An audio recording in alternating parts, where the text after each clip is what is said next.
Hi മഡിയേഴ്സ്, ഞാൻ നിങ്ങൾ ജിജാസ്. നമ്മളിപ്പോൾ ഉള്ളത് കസോളിലാണ്, ഹിമാചൽ പ്രദേശിൽ. നമ്മൾ സ്റ്റേ അടിച്ച സ്പോട്ടാണ് കേട്ടോ. ഒരു രക്ഷയില്ലാത്ത സ്പോട്ടാണ് ഹിം ട്രക്ക്. മലകളാൽ ചുറ്റപ്പെട്ട് കിടക്കണം കേട്ടോ. ഒത്ത നടുക്കായിട്ടാണ് നമ്മുടെ സ്പോട്ട് വരുന്നത്. അതേപോലെ തന്നെ അതേ ഫ്രണ്ടിൽ നിങ്ങൾ കണ്ടല്ല പാർവതി റിവർ ഒഴുകുന്നുണ്ട്. ബഡ്ജറ്റ് ഫ്രണ്ട്ലി ആണ്. നമുക്കിവിടെ റൂംസും ടെന്റ്സും കാര്യങ്ങളെല്ലാം അവൈലബിൾ ആണ്. ഫുഡൊക്കെ അടിപൊളിയാണ് കേട്ടോ. മെയിൻ ആയിട്ട് കസോളിൽ സ്റ്റേ എടുക്കുന്നത് മലാന അതുപോലെ കീർഗംഗയൊക്കെ പോകാൻ വേണ്ടിയാണ് ട്രക്കിങ്ങിനായിട്ട്. നമ്മയും അതിനാണ് പോകുന്നത്. കീർഗംഗ ട്രക്കിന് പോയിക്കൊണ്ടിരിക്കുകയാണ്. കസോളിലാണ് ഒരുപാട് നടന്നിട്ടാ. കസോളും ഒരു രക്ഷയില്ലാത്ത സ്പോട്ടാണ്. വളരെ ബ്യൂട്ടിഫുൾ ആയിട്ടുള്ള സ്ഥലമുണ്ട്. മസ്റ്റ് വിസിറ്റ് ആയിട്ടുള്ള സ്പോട്ടാണ്. ട്രക്കിങ്ങിനായിട്ട് അപ്പൊ ഇനി ബർഷീനിലേക്ക് ട്രക്കിങ്ങിന് പോവുകയാണ്.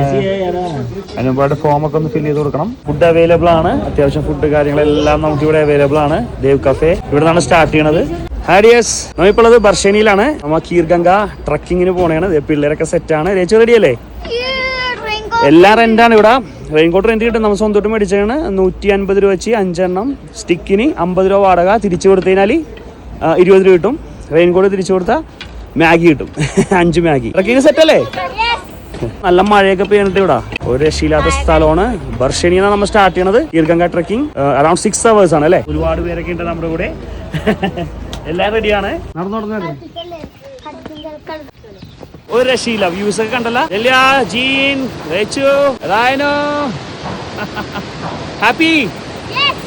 കസോളിൽ നിന്നും 1.5 മണിക്കൂർ യാത്ര ചെയ്ത് കഴിഞ്ഞാൽ ബർഷിനി റീച്ച് ആവും. ബർഷിനിൽ നിന്നാണ് നമുക്ക് കീർഗംഗ ട്രക്കിംഗ് സ്റ്റാർട്ട് ചെയ്തേക്കുന്നത്. അപ്പോൾ ഇനി കീർഗംഗ ട്രക്കിങ്ങിന്റെ കാഴ്ചകൾ തുടരും. കീർഗംഗ ട്രക്കിംഗ്.